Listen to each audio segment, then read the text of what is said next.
తెలీదు. ఒకరేమో పోయి కాంగ్రెస్ సంయుక్తం, ఒకరేమో బీజేపీ సంయుక్తం. 2 సంవత్సరాలు కానీ ఇప్పుడు పవన్ కళ్యాణ్ నాకు ఎత్తి మీద వస్తాయి. ఆ పవన్ కళ్యాణ్ ఎందుకు ఊగిపోయి మాట్లాడతాడో నాకు అర్థం కాదు. నేను ఇప్పుడు 5 నిమిషాల నుంచి మాట్లాడతాను, పర్సనల్ గా మాట్లాడతాను. వాళ్ళందరూ నా మాట వినడం లేదా, నవ్వుకోవడం లేదా? ఎవరి మాట వాళ్ళది. ఆ మూల పోతా, నాకే భయం అయితే అప్పుడప్పుడు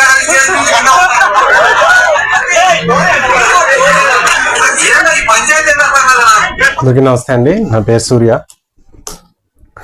మెరెడ్డి సిద్ధార్థ రెడ్డి అనేది ఎలక్షన్ క్యాంపెయిన్ అనుకుంటా చేస్తున్నాడు. అయితే పవన్ కళ్యాణ్ ఏదో టాపిక్ లో మాట్లాడుతూ ఊగిపోయి మాట్లాడుతూ ఉంటాడు. ఎందుకు మాట్లాడుతున్నాడో తెలియదు. అలా డ్రామాలు ఆడుతూ మాట్లాడాలా? మామూలుగా మాట్లాడినా అంటూ ఉంటారు కదా జనం. నేను మాట్లాడలేదా, నేను కామెడీ చేయట్లేదా, జనం నవ్వట్లేదా అని చెప్పి ఏదో సంథింగ్ ఏదో అంటున్నాడు.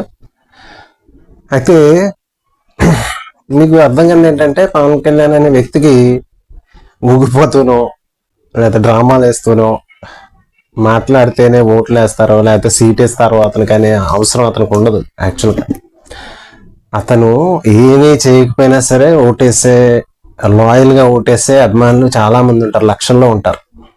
ఆ ప్రజారాజ్యం పార్టీ పెట్టి చాలా నెగిటివ్ ఫీలింగ్ ఉన్న టైంలోనే అతను పార్టీ పెట్టి దాన్ని జనంలో తీసుకొచ్చి పోటీ చేస్తే ఒంటరిగా అప్పుడు పోటీ చేసినప్పుడు 20 లక్షల ఓటు ఎంతో వచ్చింది.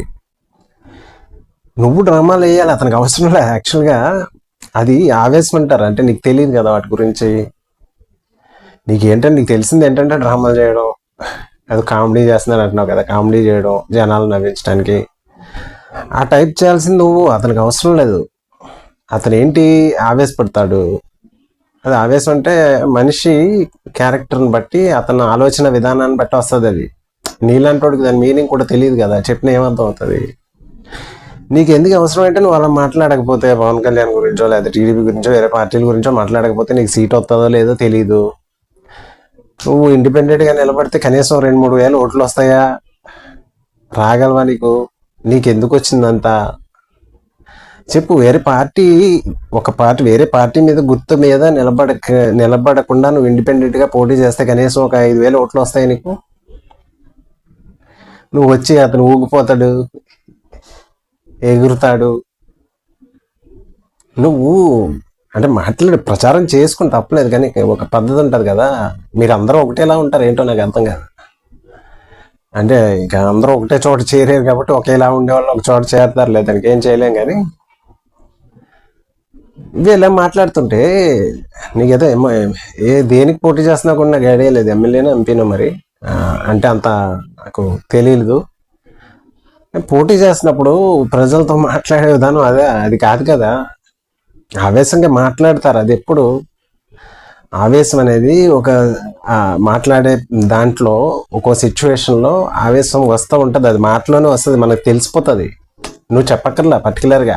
నువ్వు ఇప్పుడు డ్రామాలు ఆడుతున్నావు కదా, అలా అవసరం లేదు. అది వచ్చేస్తుంది లోన్ నుంచి. అది అటువంటి నీకు తెలియదు కదా, మరి నీకు ఎలా చెప్తే అర్థం అవుతుంది? నీ గురించి మాట్లాడాలా వద్దా అంటే నువ్వేమో ఎమ్మెల్యే కిందో దేని కిందో నిలబడ్డావు, ప్రజానాయకుడి కింద వెళ్తున్నావు, అసెంబ్లీలోకి పోటీ చేస్తున్నావు, వెళ్తావు ఒకవేళ గెలిస్తే. మరి నీలాంటి వాళ్ళు ఎలా మాట్లాడుతున్నప్పుడు మాట్లాడాలి కదా మేము కూడా. ఇప్పుడు ప్రజాస్వామ్య అవసరం. నువ్వు అసెంబ్లీలోకి వెళ్తున్నప్పుడు నువ్వు ఎలా ఉండాలి అనే దానికి నువ్వు వ్యతిరేకంగా ఉండి నోటుకొచ్చినట్టు అందరినీ మాట్లాడుతూ అదే పెద్ద ఇది అనుకుంటూ, అంటే వేరే వాళ్ళని తిట్టడమే ఇది, వేరే వాళ్ళని తిడితేనే ఎమ్మెల్యేలో లేకపోతే రాజకీయ నాయకులు అనే ఉదాహరణ నీ ద్వారా తీసుకుంటున్నప్పుడు జనం మరి మాట్లాడాల్సి వస్తుంది నీ గురించి. లేకపోతే నాకు అసలు నీ గురించి మాట్లాడటం ఇష్టం లేదు, ఇంట్రెస్ట్ కూడా లేదు. జనాలకు నీలాంటి వాళ్ళు కొంత జనానికి నీలాంటి వాళ్ళే నచ్చుతున్నారు కదా. ఏం చేయాలి, దౌర్భాగ్యం అలా ఉంది. మరి మాట్లాడాలి, తప్పట్లేదు. నువ్వు ఎవరైనా, నాకు అసలు ఫస్ట్లో అప్పుడెప్పుడో వీడియో ఒకసారి చేశాను, అప్పుడు అసలు కూడా తెలియదు ఎవరోను. సరే ఇప్పుడు ఏదో కొద్దిగా అక్కడ ఏదో రాయలసీమకు సంబంధించి ఏదో తెలిసింది, ఏదో ఫ్యామిలీ అన్నారు, మరి నాకు తెలియదు. ఆ ఫ్యామిలీలు ఆ గోళాన్ని పట్టించుకుని యాక్చువల్గా ఇప్పుడు అందరూ మనుషులు అనుకుంటా. నేను చూసే విధానం వేరు, నువ్వు చూసే విధానం వేరు. నీ చూసే విధానం ఎలా ఉంటుందంటే నువ్వు అదో టైప్ ఫీలింగ్ మీదంతా. మేము వేరు, మిగతా వాళ్ళు వేరు, ఆ టైప్లో చూస్తూ ఉంటారు మీరు. మనుషులకి విలువివ్వని వాళ్ళు రాజకీయాల్లోకి వచ్చి ఎమ్మెల్యే కిందో ఎంపీ కిందో గెలిచి అసెంబ్లీలోనో లేకపోతే పార్లమెంట్లోకి వెళ్తున్నారంటే మీకు అట్రాక్ట్ అవుతున్నారు పబ్లిక్. ఎందుకు అట్రాక్ట్ అవుతున్నారు అనేది అంటే మీరు మాట్లాడే విధానం బట్టి డ్రామాలు చేస్తూ ఉంటారు కదా. ఇప్పుడు జనాలు నవ్వుతారనో కామెడీ కోసమో రాజకీయాలు అంటే అది కాదు కదా.